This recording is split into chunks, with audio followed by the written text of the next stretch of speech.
కొద్దివారు గాని గొప్పవారు గాని, ధనికులు గాని దరిద్రులు గాని, స్వతంత్రులు గాని దాసులు గాని, అందరూ తమ కుడి చేతి మీదనైనా తమ నొసటియందైనా ముద్ర వేయించుకునేటట్లు, ఆ ముద్ర అనగా ఆ మృగము పేరైన దాని పేరిటి సంఖ్య అయినా గలవాడు తప్ప క్రయ విక్రయములు చేయడానికి మరి ఎవనికీ అధికారము లేకుండునట్లు అది వారిని బలవంతము చేస్తున్నది.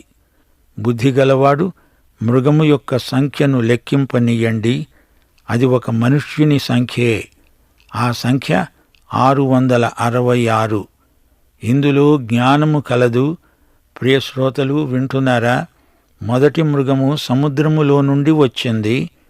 ఆ మృగము రాజకీయ నాయకుడు. రాజకీయ శక్తి, అధికారము ఆ మృగానికి ఉన్నాయి. ఈ మృగ వ్యక్తికి విశ్వవ్యాప్తమైన అధికారముంది. ఇప్పుడు మనమిక్కడ రెండో క్రూర మృగాన్ని చూస్తున్నాము. ఇది భూమిలో నుండి వస్తున్నది. ఈ మృగానికి మతాధికారమున్నది. ఈ మృగానికి 2 కొమ్ములు. అవి గొర్రెపిల్ల కొమ్ముల వలె ఉన్నాయి. దాని మాటలు అచ్చం ఘటసర్పం మాటల్లాగే ఉన్నాయి.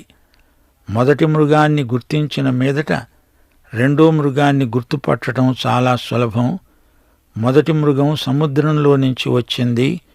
ఈ రెండో మృగం భూమిలో నుండి వచ్చింది. ఈ 2 మృగాల మధ్య తేడా ఏమిటి? సముద్రం లోక ప్రజా సముదాయానికి సంకేతం. ఈ లోకములోని జనసమూహాన్ని చూడండి. అదంతా ఒక పెద్ద జనసముద్రమే. ఈ జనతా సముద్రానికి శాంతి లేదు, విశ్రాంతి లేదు. భూమిలో నుండి వచ్చిన ఈ మృగం పాలస్తీనాకు సంకేతం. ఈ మృగము ఇశ్రాయేలు మధ్య నుండి వచ్చింది. మొదటి మృగం లోకములో నుండి వచ్చింది. ఇశ్రాయేలులో నుండి వస్తేనే కాని అతణ్ణి మెస్సీయాగా వారు గుర్తించరు, అంగీకరించరు. ఈ మృగానికున్న 2 కొమ్ములు గొర్రెపిల్ల కొమ్ములను పోలినవి. ఇతడు క్రీస్తును అనుకరిస్తున్నాడు.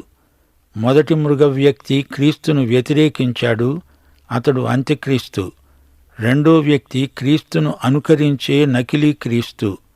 అంత్యక్రీస్తు అనే మాటకు 2 అర్థాలున్నాయి. క్రీస్తు వ్యతిరేకి, క్రీస్తుకు ప్రత్యామ్నాయ వేషం. క్రీస్తులాగే నటిస్తాడు.